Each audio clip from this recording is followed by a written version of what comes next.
Hi, everyone. Thanks for joining us on the Elation Nation. This week, we have a very special guest, Ryan from Starfish Labs. Hey, Ryan, how are you? Hi, I'm doing great. Thanks for having me. No, you're welcome. We also have the other half of Elation Studios. We've got TT. Hey, TT, how you doing?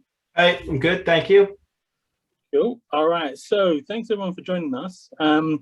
The purpose of today's webcast, as we briefly mentioned in the recent Council AMA, is to talk about Glide Finance. So the new DEX that is currently in development by Ryan and his team and is due to be released, I guess, in the coming months. So let's jump straight into it.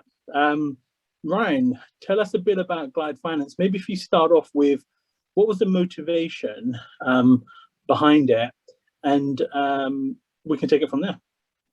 Sure, be happy to. So yeah, the main motivation behind this is just really kickstarting some activity on our side chains. So Elastos has always had a problem with kind of like utility. Like we have the ability to vote and stake, but that's pretty much been the extent of it to this point. And over the last year and a half, 2 years, there's kind of been an explosion of activity within the crypto ecosystem. And it's really centered around these communities that are built behind these Ethereum compatible blockchains, where you have all these decentralized finance activities, borrowing and lending. NFTs are starting to come into the picture. And we've seen really valuations for some of these chains explode just because of their user base and their accessibility. Binance Smart Chain, now you got Polygon, Avalanche, Terra blockchain, things like that are really just taking off. And as a adamant user and like a sort of a degenerate myself in the DeFi space, I've been playing around with these technologies and experiment with them. And it really shows you the power of getting a community started. And from at least my perception of it is that the decentralized exchange is really the foundational layer of all these blockchains. If you go down the list of all these ecosystems, you can pretty much point to like the leading decentralized exchange, and it always has a lot of activity. It was usually one of the first applications built, and it brings a lot of adoption and also value to the ecosystem. So that was really the motivation for this. The Elastos Smart Contract chain has been live for maybe close to 2 years now, but we haven't really driven at this user-based adoption angle. And I think if we do that, then we can start to develop sort of a base of liquidity and users. And then all of a sudden our other applications that are more innovative than what we're building ourselves will be, I think, much more attractive. So great. And no, I think, you know, you recently released the Medium article that did a high level deep dive into the Glide platform. Super interesting. What I really liked about it was, you know, you mentioned that one of your prime motivations was to increase the liquidity base on the Elastos sidechain, so others can come and use it. And I thought that was very striking. And I guess, is that one of the reasons why the foundation was supportive and, you know, provided some resources to help build this? Yeah, I think so. I think the foundation does recognize that Elastos needs users and that there are some pieces of low-hanging fruit that we can drive at without having to go to these extremes of having a super innovative product such as profile or feeds that would be more geared towards sort of like the real world audience in terms of kind of improving usability and kind of like obfuscating the crypto part so they don't see that. But I think if we can pull in the crypto side, then we're much more likely to have sort of value through liquidity and adoption in that sense. So. Got it. And so I'm sure some of our listeners will recall it. It used to be called Elevate Finance. What made the switch to Glide Finance, which I think I do definitely prefer. It's got a nicer connotation to it. Yeah, I think we might have been trying to be too clever with the elevate finance thing. It kind of works, we're trying to elevate finance, take it to the next level, and it gets the ELA in there because we wanted to sort of have the ability for people to like recognize that this is like an Elastos focused project. But yeah, after further consideration, I think it was probably a little clunky, kind of misspelling a word, and people wouldn't really understand why we were doing that. So we ended up going with Glide, which I think has some interesting marketing sort of fodder there in terms of like improving the frictionlessness of finance and trying to make it everything as easy as possible for users, and sort of advancing and building up this ecosystem that is much better in my opinion and much more open than the traditional finance space. Yeah, no, definitely. And you get to say Glyfi, like DeFi, you could do Glyfi. Oh, I like that. I haven't even thought of that, but yeah, we could do that. Yeah. There you go. Very nice. And tell us a bit about your team. How many of you are there, and who's doing what? So there's really 4 of us at the moment. So there's myself, who's kind of developing the front ends and just overall management of the project. We have one from the Starfish Labs team originally, who like currently runs the Starfish Supernode and does some of our server stuff. And he is looking at the sort of the back end infrastructure and things that we need for Glide. We also have a designer that we picked up from the community who's actually working with the Orchard team as one of the interns through their Orchard creative program there with the university that Joachim works at.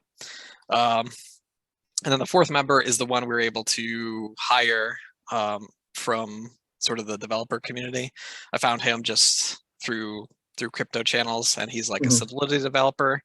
The interesting part about him is he actually knew Elastos. He was one of the only developers that I talked to that came back and like was excited because the pitch that I made had Elastos included into it. And he was apparently he was early into Elastos, and he invested in it back in like 2018. So he was aware of it at least. He thought it was he was surprised it still existed, I'll say that. But now that he's sort of back in the fold and he sort of sees where we're headed with centralized identifiers and things, I think he's much more excited. So he's primarily responsible for doing the smart contract work for the DEX.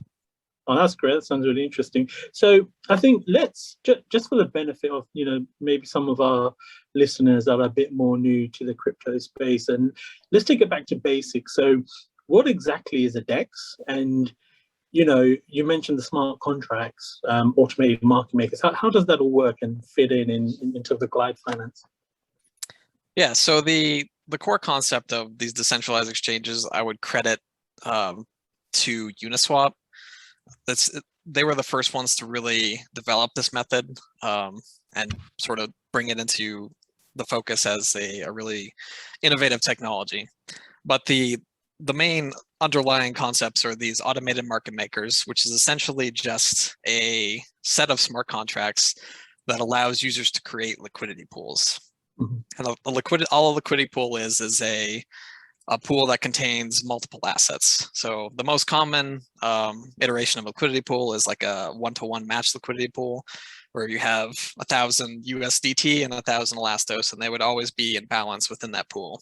And then as the ratios within those pools change due to trades, it opens up arbitrage opportunities from like external price feeds, like such as the Elastos price on Huobi, and that gives an incentive for people to come in and arbitrage those pools so that it balances out with like the actual real world price. But I'd say the real innovation here is the fact that it essentially allows users to become their own banks or their own exchange in a sense.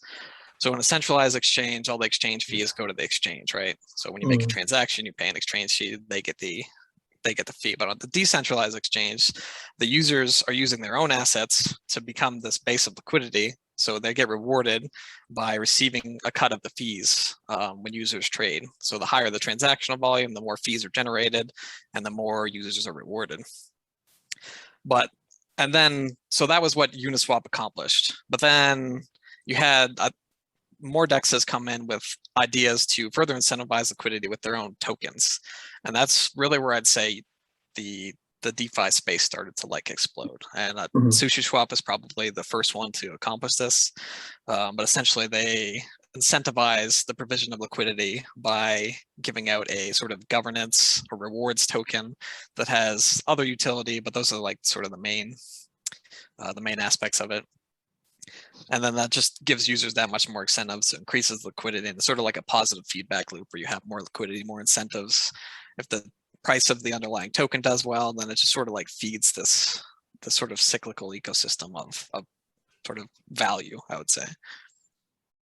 Got it. And I think you know, when I looked into it a little bit, the fee is going to be 0.3%, although the vast majority of that, so 0.25%, will be converted directly into ELA and redistributed to users and the platform, and then only, you know, the remainder to liquidity providers. What made you make that decision for that ratio? Yeah, so that our fee structure is maybe like the biggest change that we're making from one of these existing DEXs. And there's a couple of reasons why we felt that was appropriate. First is the volume and the number of liquidity pairs that we're probably going to have on the Elastos sidechain is not really going to be comparable to like a Binance Smart Chain or you know, Ethereum or Polygon or one of these other ecosystems.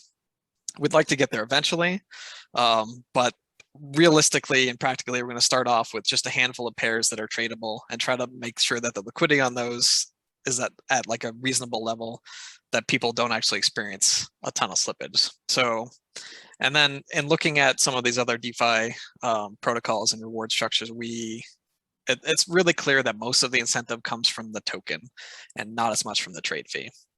So if on Elastos, and we're kind of like a niche blockchain at this point, sort of off in the corner, and trying to grow ourselves, but we're not quite there yet. So the transactional volume is probably going to be lower, meaning the fees won't be as high, meaning that the incentive would not be as sufficient if we were to just give all the exchange fees directly to the LPs.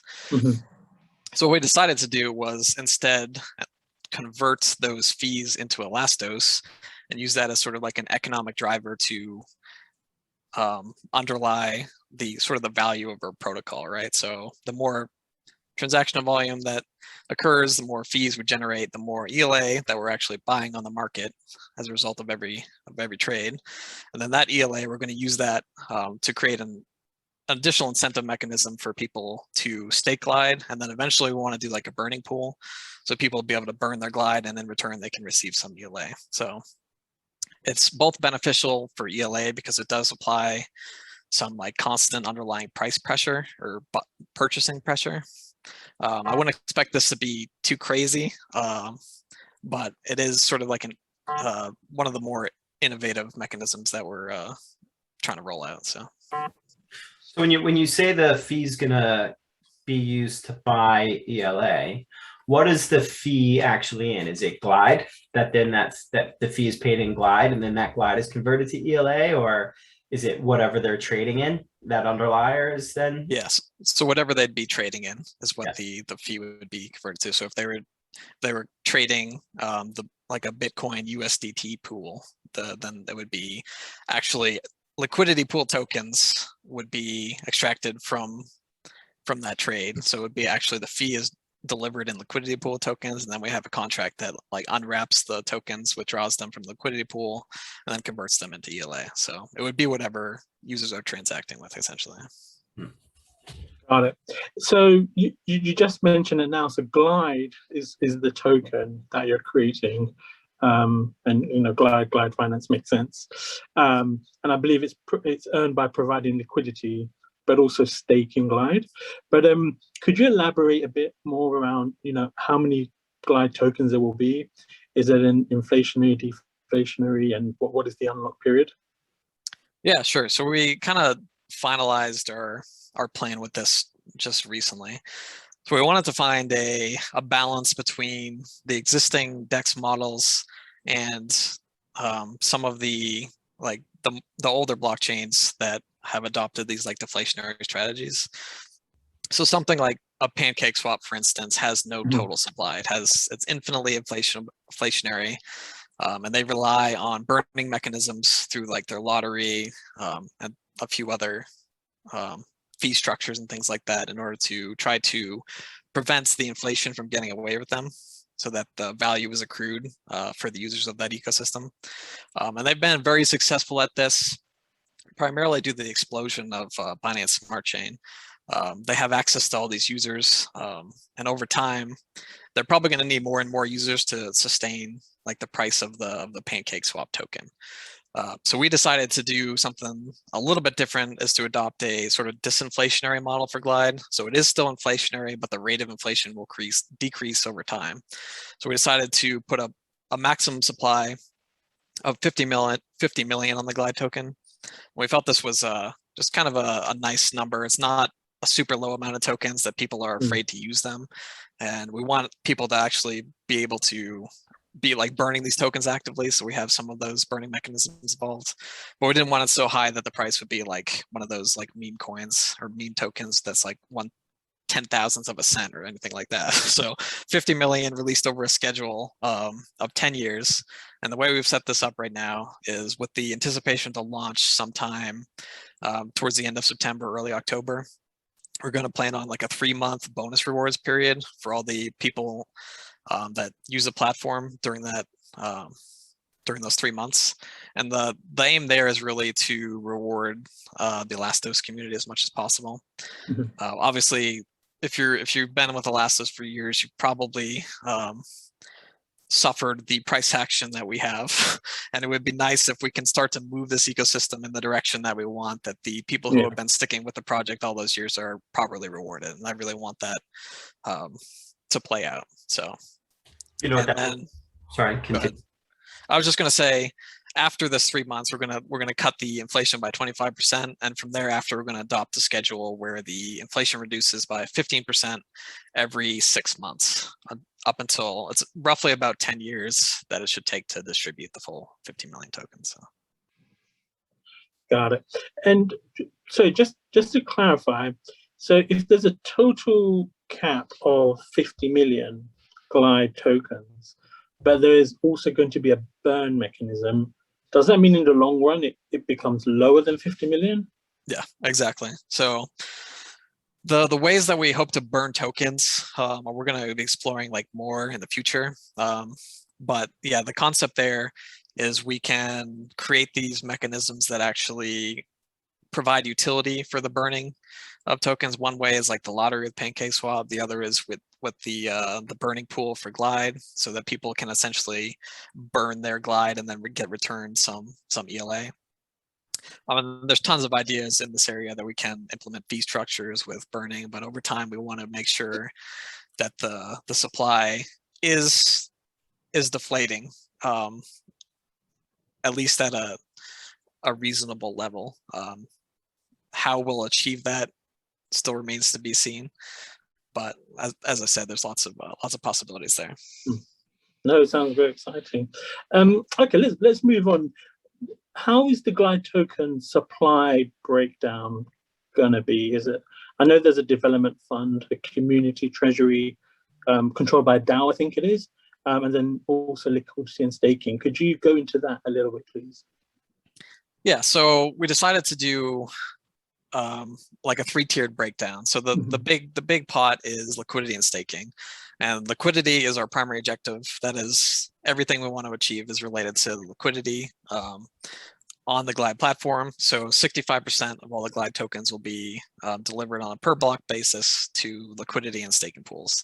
And if I break that one down a little bit further, the staking is going to be 25% of that 65%. And the staking is really to give an additional mechanism to support the price of Glide. Because if you just have a rewards token that can't be used for anything else, then people are going to want to sell it. So the staking is important in that sense, and then all the other utility that we start to build up around the platform over time will be designed to give Glide as much utility as possible, so users are encouraged to hold that as opposed to just sell it for yield. So that's the main pot is at 65%. And then we also wanted to do like a community treasury, and this is going to be 22.5% of the glide total supply. Really the thinking behind the community treasury is we have features, plans that are not included in our like core staking and liquidity rewards contracts. And we want to build up like a treasury to fund those things. So some of the ideas are like incentivizing decentralized identifiers, incentivizing the creation of credentials, working with other platforms to really bring users into the ecosystem and give them proper incentives. So that's really what the community fund, the community treasury would be intended to be used for. And it'll start off, we're probably going to decide what we do with those funds in the early stages. But over time, we want to bring that into like a full DAO structure. So it'd be fully controlled and owned by the community, what those funds are used for. And that's sort of like a little bit further down a roadmap in terms of implementing the voting and the DAO for the platform.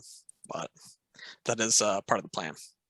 And then, yeah, the last portion is the development funds or team funds. That's going to be 12.5%.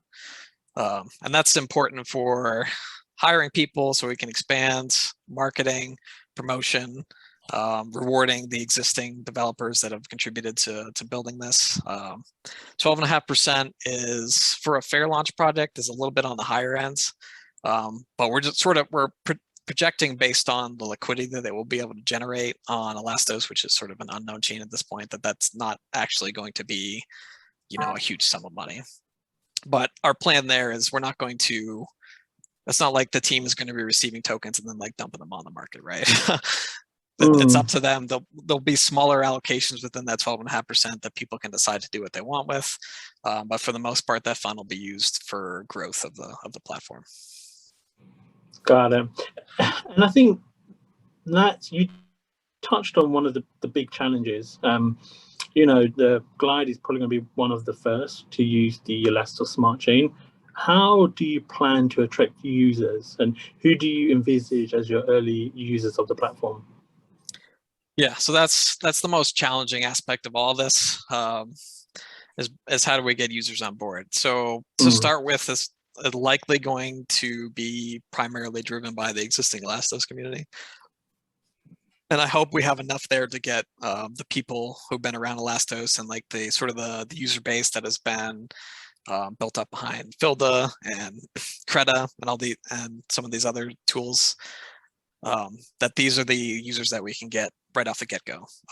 These are kind of like DeFi people, so that's good. But we're also planning to bridge. The primary bridges will be from the Hiko chain and the Ethereum blockchain. And I would expect us to get a little bit more traffic from Hiko. There are lots of options where you could go from Ethereum, like which blockchains you could go to and which applications you could use. It might be a little bit challenging marketing ourselves to the Ethereum blockchain, but I think if we market ourselves a little bit to Hiko, we have some opportunity of pulling in some liquidity from over there. So we're planning on supporting like Huobi token, probably the HUSD, and then from Ethereum, we'll support Ethereum and probably USDC as the primary stablecoins. But ultimately, what I think can lead to adoption is just a good product and good incentives. So if you incentivize people properly, the likelihood for them to put the effort in necessary to like bridge across chains or bring their funds over to get that incentive, get those rewards, should be sufficient to get us some users. So yeah, I mean, so like high yield farming, right, will tend to potentially draw on users from other platforms. And I think you talked about, having a higher incentive earlier on and then dropping that off after 3 months. I guess it's difficult to anticipate, but I guess what rates do you sort of see early on as far as yield? Yeah. It's almost impossible to answer that question because it all depends on the price of the token. Yeah. But we'd like to target somewhere in the range of like the 200 to 300% area. Yeah. Obviously, that could change depending on what people decide to do with the token after they earn it, if they stake it, if they dump it, if they whatever. But I think that's kind of a healthy margin, good enough to attract people to move across blockchains, but not so high that it would like instantly create a ton of pressure. The one thing with these yield farms I've noticed over time is having high APRs is certainly attractive, but it's ultimately not healthy for the price of the underlying asset. The yield farms that you see that are more established, like a pancake swap or a sushi swap, tend to be around like 50 to 100% in that range, and that's still like a pretty incredible yield if we're comparing this against the real world. But that it doesn't create as much pressure on the market when you have APRs that are down in that range as opposed to like up in the hundreds of percent. So we actually want to go to try to balance that so it's not too high at the start. We'll see though. Yeah, it could be 1,000%. Yeah, I remember Filda when it first came out for a good week or so. I think it was about 3,000%. Yeah, exactly. Yeah. Wow. I mean, that is the nature of being involved early. But if you can get involved with one of these projects early and like experience those early yields, and then the project actually appreciates in value and turns into something that people and users are excited to use, the potential is crazy. Yeah, I guess, which is also good, which is you're a trusted sort of member of the community, the Elastos community, in as much as you've been supporting development there for a while. ELA nodes, you're a council member for the Cyber Republic. With these high yield farms, there's always that early on risk of a rug pull. But I guess, that risk is hopefully near none, Yeah. Just as you are a trusted member of that community.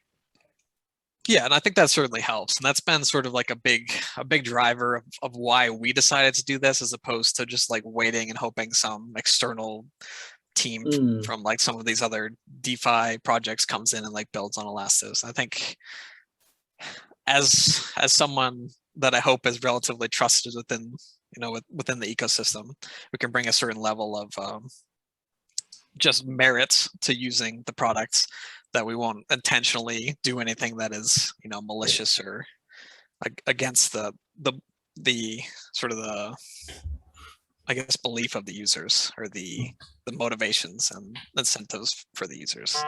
And I think also a big part of that is making sure that everything we do is done at a pretty high level of security. So getting smart contract audits done, making sure that our the servers and everything can't be taken down, that the actual like web application will run on, that our contracts are verified, that there are other tools in the blockchain that we need to put in place in order to have like a functional ecosystem. One example being like a multi-signature tool. So for instance, like the Glide token specifically, who owns that? Is it done with a multi-sig? Is it owned by a single user, which would create like a single point of failure, which we don't want? So we're trying to work in with the core teams and trying to find some solutions to some of these problems in order to make sure that we have a trustworthy product at the end of the day. Makes sense. And just going back to the yields that you mentioned, are they going to be dynamic based on what's within the liquidity pool, or is it more static and that'll be changed by the development team as time goes on? They'll be dynamic for the most part. We will reserve like the ability to make some changes if we think things need to be rebalanced. But what I found with these DeFi protocols is generally if you give the users time to balance things out themselves, that they will. So if there's a high incentive, more people are going to pile into that liquidity pool, the incentive will drop. And accordingly, if there's something that is like has too much liquidity and the incentives are pretty poor, people are going to leave that in favor of other pools. So over time, I think these things do have a way of just kind of working themselves out. But we'll keep an eye on like the allocation that we give to certain pools, and like how much goes to staking and all these other elements. Got it. And you mentioned Hiko, and we all know Filder's on the Hiko chain. Could we see Filder coming to Glide down the line? Yeah, that's my hope. So Filda specifically is reliant on having a DEX. They need liquidity in order so people can they can borrow tokens and then trade them from other tokens. It's a really big part of the sort of the borrowing and lending strategy. If you really can't have a borrowing and lending platform without an exchange. So I've talked to Shijan, who is sort of the founder of Filter, and we're kind of targeting what would be a useful application of Filda and like what targets we need to hit in order for Filda to have sufficient liquidity that it can launch on the Elastos sidechain, things like that.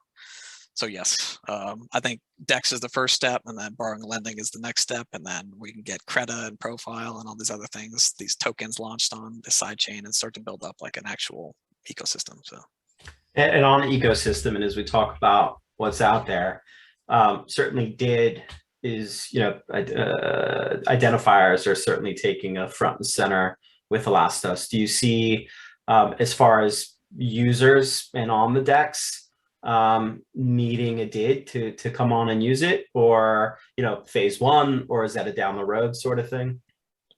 Yeah, that's a down the road question. Really, the infrastructure doesn't exist yet to be able to like use a DID as like a wallet. Right now, it's still very much a, import your seed as an account. I think that is something that could be maybe addressed in the future, but the more likely scenario is DIDs are sort of like an ancillary piece.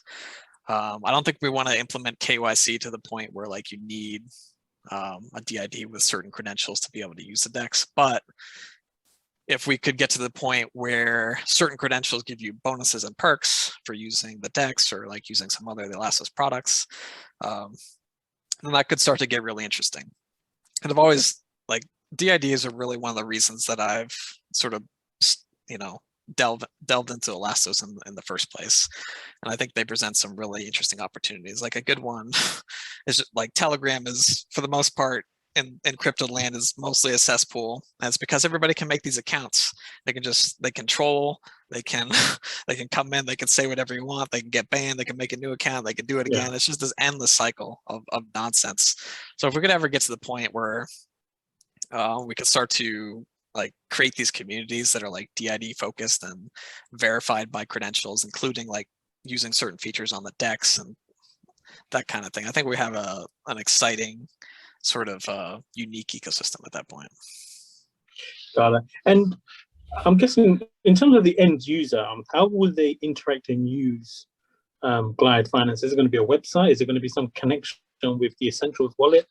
How would it practically work?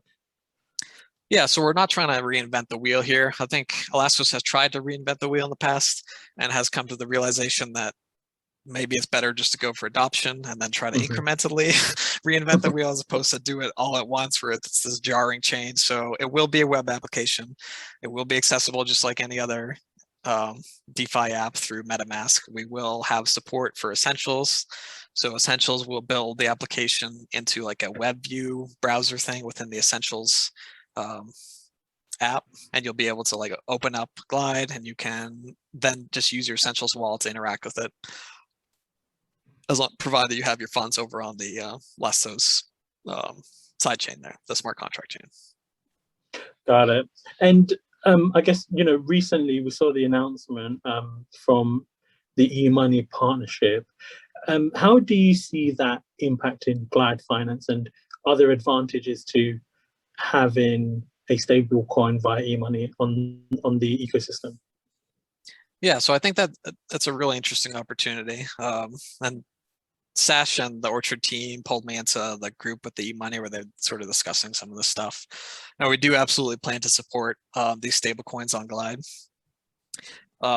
And it is interesting in the sense that it's not going to be a USD stablecoin. I think the first one will probably integrate is euros. Yeah. So it might be beneficial to have some like pools between like USD stablecoins and then like Euro stablecoins, right? Because that creates like sort of an interesting opportunity. Stablecoin pools definitely are attractive for a lot of DeFi participants because there's no risk of impermanent loss, which is a big deal. And it would also create the opportunity for somebody to like create an arbitrage bot against like forex exchanges. So as the US dollar moves relative to the euro, people could balance out the liquidity pool. But yeah, so we do plan to support those stable coins, and we'll create some liquidity pairs to try to bring some adoption to that. I think the most exciting thing about that integration is the ease potentially of buying like euros through the eMoney platform and then bridging those quickly over to Elastos. That would give us like a really nice on-ramp into the ecosystem, which really we don't have now. Because obviously now you need to sign up for Huobi or Coinbase or something, send funds, buy Elastos, and yada yada. If we could simplify that by just basically making a deposit from your bank account over onto the Elastos Smart Chain, I mean, I think that's really, really cool. So. Yeah. For easeability, because we all know the crypto space, while we've made some great strides over the last couple of years, making it user friendly and easy to use has always been a challenge or roadblock. Do you, as we talk about eMoney, do you sort of see on the DEX users just being able to do it right there, as opposed to, you know, going through eMoney and then moving it across themselves to the side chain and then, you know, moving it into their wallet? Do you see it being easy via Glide? So I haven't actually used any of their tech stack yet, so I don't know exactly how it works. My current thinking or my current understanding right now is you would buy it through like an eMoney app or something, and then you would get the euros issued to you on their blockchain, and then you would need to probably bridge it across. Maybe there is potential for adding this like more easily onto Glide in the future, but I think what needs to happen first is they need to roll out these stable coins and bring some over, and then start to iterate on that. Yeah, probably have to be some sort of Omni account with you in eMoney. And then once through that Omni account, it's kind of like the user in DEX would make that sort of purchase of eMoney. Then the Glide as a client to the eMoney would manage it over the Omni account, bring it across, and then allocate it into the client account on Glide. But yeah, phase 2, always opportunity there for future development. Yep. Should be interesting. Yeah, and certainly finding ways that we can sort of like bridge out into the real world would be nice. I know there's a couple other services that allow you to effectively like purchase crypto like straight from a wallet. I think we'd probably have to work with them to include like the Elastos sidechain as one of the options for doing that. But that is something I'd like to explore once we're like more established with some liquidity. So yeah, no, agreed. Look, I think it sounds super exciting. The platform's definitely something, you know, we need a new platform on the sidechain. I love the approach in terms of favoring the early users of Elastos, and you're thinking about them first, and it's progressing well. I guess, you know, what is the current progress? When can we start using Glide Finance? Yeah, so our target, and in tech, just beware, you know, targets often said we're trying not to be one of the teams that just like pushes back deadlines like constantly, but our target is like end of September, early October, and I think that is achievable just because the fact that we're not at this stage, we're not innovating too much, right? We're trying to bring existing tech over to the sidechain in a way that is useful for the users. We're like making our own changes and modifications to it as we see fit, but we're not fundamentally like reinventing decentralized finance. So in a sense, a lot of those tools already exist there for us. So there's not too much overhead in terms of like development time and like quality assurance and all that stuff. So where we're at today is we're kind of wrapping up the completion of the core smart contracts. So I've been working with the developer, and it seems like we're pretty close to being ready to have those audited and to do like a full system test. So the core smart contracts includes the automated market makers, so like the Uniswap contracts, includes like the main staking contracts where like the liquidity pool tokens get staked. We also have like our fee distribution contracts, where when someone makes a trade, the fee goes over to this like fee distributor, and then periodically we take those fees and we convert them into Elastos. we're going to have like another reward system for that Elastos from those fees to be distributed back out into Glide stakers, and then a few other like minor contracts and things like that. But I think our goal actually for the end of this week and into next week is to contact some audit agencies and try to get that process started, request some quotes, see how much it's going to cost, and get that audit done. And then once we get the first audit done, I think we're probably going to try to get a second one done, just to have, another set of eyes, another set of expertise looking at the contracts and making sure we didn't miss anything. Because as you guys I'm sure know, DeFi is sort of a dark forest. It is easy to miss like a 0 or something, or a 1 should be a 0, and that just destroys your whole protocols because somebody finds an exploit and they can just pull out all the tokens. They can print infinite tokens, or they can pull liquidity, things like that. So we're trying to safeguard against that as much as possible. And for the most part, I think our audits will probably pass just fine, but nevertheless, we'll get them done. No, I think that makes, sorry. No, I was going to say, I think that makes total sense. We're seeing we hear about far too many hacks on the Binance Smart Chain recently with the Poly network. So I think hats off to focusing on auditing, even if it is an established product that you're looking to create. Okay, I think a couple of other just quickly interesting points that I noticed in the Medium article was that you plan to approach the Cyber Republic Council for potential funding to help with initial adoption of users and liquidity. Do you mind just quickly touching on that? Yeah, sure. So there's actually like 3 things that I'd like to propose to the Cyber Republic Council.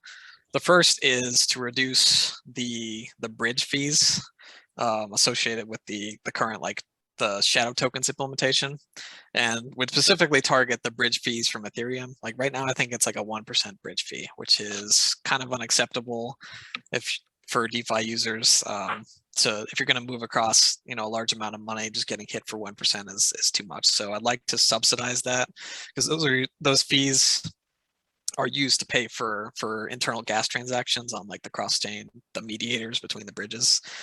So I'd like to request that the council help fund that so we can reduce the bridge fees down to as close to 0 as possible.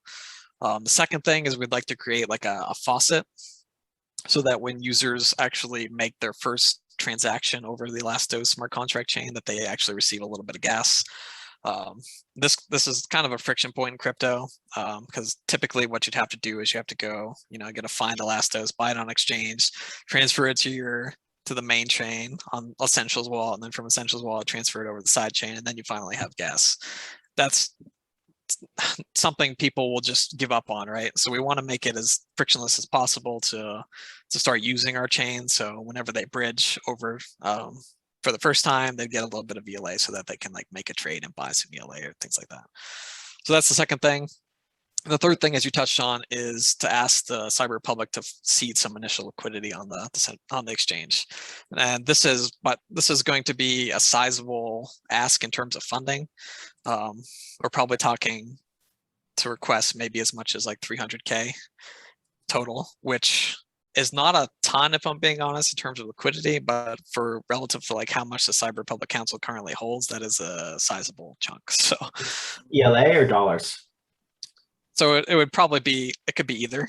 It doesn't matter, because we want to try to have them support some of like the key liquidity pools, but it'll probably be in ELA, or if we can work out some of the plans we have in place to fund things in like Tether, then that would probably be preferable. So, but the main incentive there is, so the Cyber Republic Fund is the community's fund, right? That is money that is owned by the community. It's not owned by us as council members. It's not owned by the foundation. That is the community's money. So I do think it makes sense to use that money to support the community. So what we have sort of planned there is for the Cyber Republic Council to provide liquidity into some of these pools, and then actually go ahead and stake the LP tokens into our staking contracts, which means they would be earning a bunch of Glide, right? But we don't just want the Cyber Republic Council to just earn Glide and like sell it and dump it on the people who are using the platform and are trying to like earn yield from the platform. So what I'd like to propose is that the council actually burns a portion of the glide that they earn, so maybe up to 50%, and then the other 50% gets locked in like a long-term contract where that it will be their funds. So the Cyber Republic will be earning those funds, but they won't be able to do anything with them until some metrics are made, and after which point they can then withdraw the funds and then either choose to do whatever they want with them. And that could be like reinvesting in the community, that could be selling the tokens and reinvesting into like other proposals for the Cyber Republic, whatever they want when that occurs. Got it. And so just to clarify, when you said 300,000, did you mean $300,000 worth of ELA or 300,000? I understand your question in hindsight. Dollars, yeah. Yeah, not 300,000 ELA. So it'd probably be like 100,000 ELA, something like that. Yeah. Got it. You said either way all the same, and I was like, well, 1.2. Yeah, I was thinking like, I thought you meant, do you want this delivered in dollars or your ELA? Yeah, cool. Okay, look, we do have, of course, it wouldn't be an Elation Nation video without a fun little game. But before we get started with the fun, I guess, were there any parting remarks or comments or anything you wanted to add that we may have missed about Glide Finance? I think that covers the main basis. I just like to say, I mean, I think this is going to be a community effort. We're trying to get this platform in place so that we can start to establish and build a community that is focused on this blockchain crypto side of it. Of course, we have other things going on within Elastos, but I really think that crypto and DeFi can like seed the activity into and feed into those other applications. So if people can, the best thing you can do to help support is bring liquidity over to Glide when it launches, and then just stay in touch.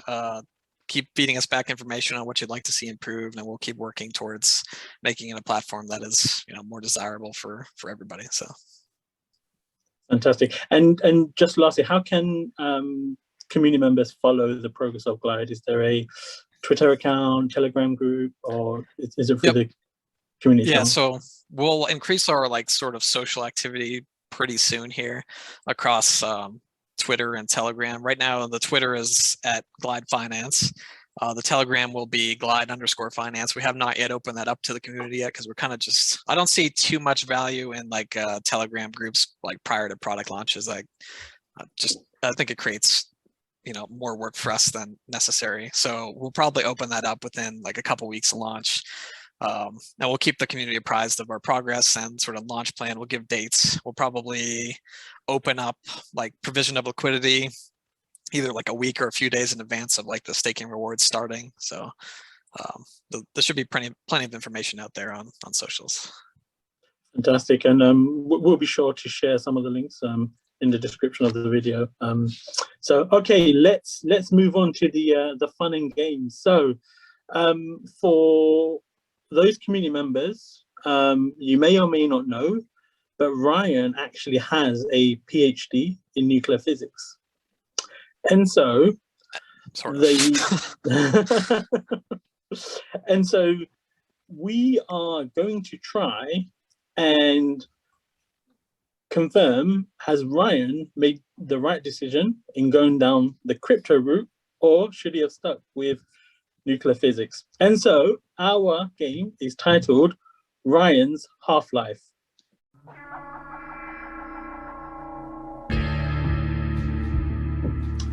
Okay, nice. So it's it's a series of 10 questions. There will be 5 questions on crypto and 5 questions about nuclear physics.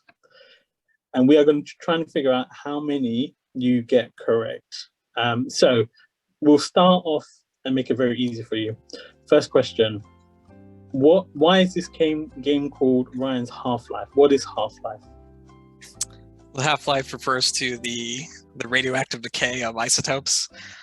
So the half-life is a metric that tells you how much of the element remains after a certain amount of time. So if you start with like a big chunk of uranium-235, after 100 million years, if the half-life, well, say the half-life, I I should probably know what the half-life of this is. It's been a while.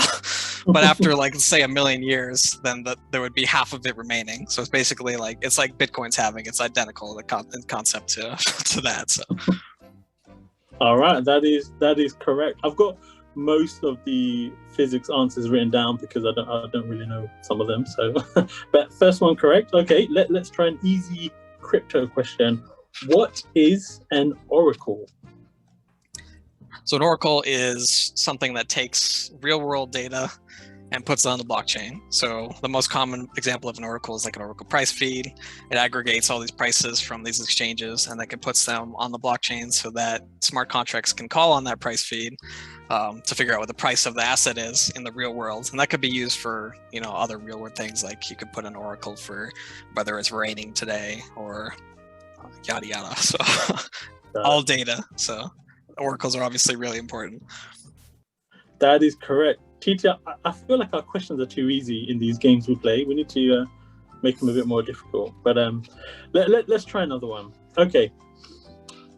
What is the percentage of clean energy that nuclear power created in the US during 2020? And I'll give you the point if you get it within 10%.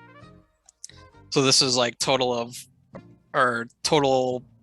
electricity production in the US, like percentage of total electricity production? Oh, no, percentage of clean energy production. Oh, percentage of clean. Well, I'll start off knowing with a stat that I roughly know. So I think the latest, or within a few years, the numbers in terms of total energy production are about 20% for the United States. In terms of clean energy production, that probably depends on your source of information, but I would guess that it's like, I mean, nuclear. So if renewables are like, I don't even know what does like natural gas count as clean energy production? I would guess it's probably like on the order of like 60 to 70%, but. Is it 60 or 70? I need an answer. You got to choose one. Let's go with 60. Oh, you're good. It's 52%, so you get a tick there. Okay. So I overestimated nuclear a little bit, but So you got it right though, because Fox said he was going to give you a plus or minus 10%. So yeah, so nailed it. yeah. Good pick, man. Okay. That PhD is coming good. Okay, we're going to get a bit harder. Well, for me anyway. Crypto. What is Byzantine fault tolerance? So, yeah, this is getting a little bit more in the weeds, but so Byzantine fault tolerance, I think, is like the ability to come to a consensus, like no matter what the disagreement is, so that there's always like a truth, essentially like an outcome as a result of whatever is trying to be decided upon. I guess that's like as good as a description as I could really give, to be honest. Just a consensus outcome, that there's like always like a truth condition that everybody agrees upon. I don't know. Yeah, no, I don't know, Troy. I'll read out the answer, and you can give him the point or not. So, the definition I have is the property of a system that is able to resist the class of failures derived from the Byzantine general's problem. This means that a BFT system is able to continue operating even if some of the nodes fail or act maliciously. Yeah, he gets the point. All right. You're doing well, Ryan. At one point, I like read about the general's problem, but yeah, that was like 3 years ago. So Yeah, no, if one of the nodes fail, the consensus is still okay. Yeah. So like, if it's like more than 66%, or yeah, cool. Okay. I knew that. It's just written down on my paper. So okay. Let's go back to nuclear. How many US states are powered by nuclear energy? I mean, this is like a statistics question. Like, what does power mean? Like, part of their power comes from nuclear? Part of their power, yeah. Okay. So any state that uses nuclear power. Okay, so typically a lot of the coastal states have some power derived from nuclear. In the inland, it's much more sparse. You do see it up in like areas like near like the Great Lakes and things like Wisconsin, Detroit, or Wisconsin, like Ohio. There's some up there. If I had to take the total number of states, I would guess. I'll give you the answer if you get it within 5. Let's go with 28. Wow. Troy, do you want to share what the answer is? Yeah, you nailed it. It's 28 exactly? Yeah. I actually guessed that. Like, I didn't know that. that was ridiculously lucky. We should take a road trip to Las Vegas. What do you say? Yeah, perhaps that's a good idea. Yeah. I know, like, a lot of states like don't have nuclear, but they'll draw power from like states that are adjacent that do have nuclear. So, well, you guessed, but I would say you more so use the power of deduction with the coastal states and the northern. So yeah, well done. Yeah, there's no way deduction should have got me the exact answer, but I'll take it. Okay. So this answer, if you get it wrong, is going to be embarrassing, Ryan, as the owner of ELA nodes. But I will give you the answer if you get it within 3%. Within 3%, what is the? And you're not allowed to quickly look it up. What is the current merge mine BTC hash rate on the main chain? So I know it hovers between like 40 and 50. But I haven't looked in a few weeks potentially. Let's go with 45. Oh, impressive! It's 45.5%. So you get that. You get that one. Okay. Let's switch back. What is, and I'll probably pronounce this wrong, what is an isomer? ISOMER.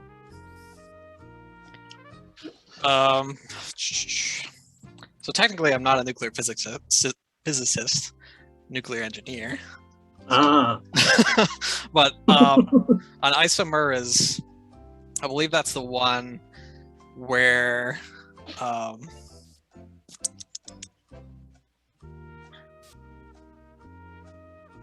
I think it has the same number of no, that's not right. Isomer. I think it's go with your gut. I'm struggling. Go with your gut. I mean, I know it has something to do with like the number of neutrons and protons. Yeah. I'm just trying to remember if it's Fox, are you gonna add in the Jeopardy sort of sounds in your edit? I'm totally gonna like edit the hell out of this video. I think it's the one where it has well, all isotopes have the same number of neutrons. Yeah. No, you're right. You're right. But that's an isotope, though, isn't it? Isomer. Go ahead. Tell me. I'm going to give you the answer because it sounds right, and I don't understand the answer anyway. So it's one of several nuclides with the same number of neutrons and protons capable of existing for a measurable time in different nuclear energy states. Okay, so it's simultaneously same number of neutrons and protons, but it's like a different. Okay, yeah. I'm sure I learned that at some point. My brain sort of decayed in the nuclear side. What is the difference between a nuclear physicist and a nuclear engineer? So nuclear physicist is one that is like really into the atomic physics, sort of like neutrons, protons, like quarks, that kind of things. And like they're the ones who use like the particle accelerators, smash things together, see what happens. Nuclear engineer is more focused on like sort of the practical application of nuclear, which would be, like reactor power systems engineering. So like neutronics within cores. Yeah, they don't really teach that too much unless you go work in a lab, but yeah. So nuclear engineering is honestly more mechanical and thermal hydraulics than it is like physics. So okay, I'm going to give you that answer. It sounded like it was close enough. You made a comment there about how your brain power has aged a little bit. I was going to make a terrible joke in that your brain power has reached its half-life. It's all downhill from here. Yeah. Your half-life as it comes to nuclear is probably where mine only just begins. So All right. This is an easy one for you, Ryan. What is sharding? So sharding is basically like a concept that splits a blockchain into like different like sectors, and they can be like created and destroyed kind of like dynamically. So if there needed to be more computational power applied to like a certain DApp or something, you could like shard and like sort of sector off that piece of the DApp. It's sort of like a layer 2 scaling solution as far as I understand it. But it doesn't seem like anybody has successfully implemented it. So in terms of like how it actually works. Yeah. I Vitaly loves talking about it. But you're right. No, that was the correct definition, so you'll get that answer. Okay, look, you're 4 out of 4 for both. So I think you could literally spend half your life doing nuclear engineering and the other half crypto so far. Let's terrible jokes, but we're dragging it along. Okay, last question on nuclear. What is a this actually doesn't even sound bad. What is a scintillation counter? It sounds somewhat sexy, but it probably isn't. So it's like a radiation detection technique. Basically, there's a couple of different versions of it, but when a radiation or like a particle, like a gamma ray, a neutron, or a beta particle or something, one of the decay products of some radioactive isotope is impingent on a substance such as like an ionized gas, or like they're called like scintillators. It's like an actual special material that is able to turn that particle into an emission in terms of light. So it creates light, and then for radiation detection, people use that light to measure how much radiation was. Yep. That's perfect. No, that's perfect. That is perfect. That answer was scintillating. How is that different than a Geiger counter? So Geiger counters use like an ionized gas. So Geiger counters measure like electrical like signals and like voltage signals, like the amount of voltage across like a conductance gap to like figure out how much like the counts per second. Whereas a scintillator is like basically just like reading light. So. Okay. No, that's correct. So 5 out of 5. Nuclear. Last question on crypto. I think we've established you're somewhat of a genius, but let's see if you can make it 10 out of 10. And this is actually an easy question, so I'm going to make it a bit more difficult, Ryan. I actually want you to give me what the actual acronym is, like what it means. What is an ASIC? ASIC.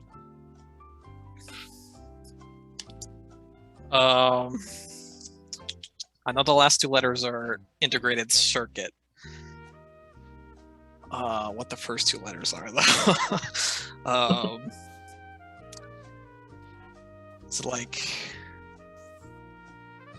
Is it asynchronous or autonomous? I'm gonna go with I know it's integrated circuit. I don't know the first 2 letters though. Yeah. It's application specific. Okay, I'll give you a chance to redeem specific. yourself. Okay. I'll give you a chance to redeem yourself. What is it used for? Mining stuff. So it's like a custom built like graphical processing unit that is used to mine or to mine Bitcoin or some of these other cryptos. Like it's algorithm specific. So like Bitcoin has its own ASICs, like Litecoin uses its own algorithm, so it's like at its own ASICs and yada yada. So. All right. What do you think, TT? Should we give him that one? Would that be enhanced?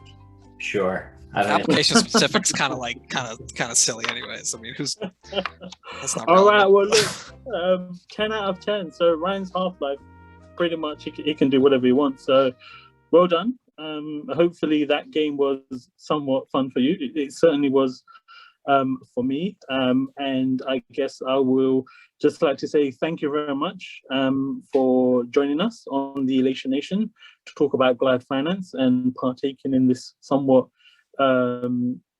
dubious game. But I hope you had fun.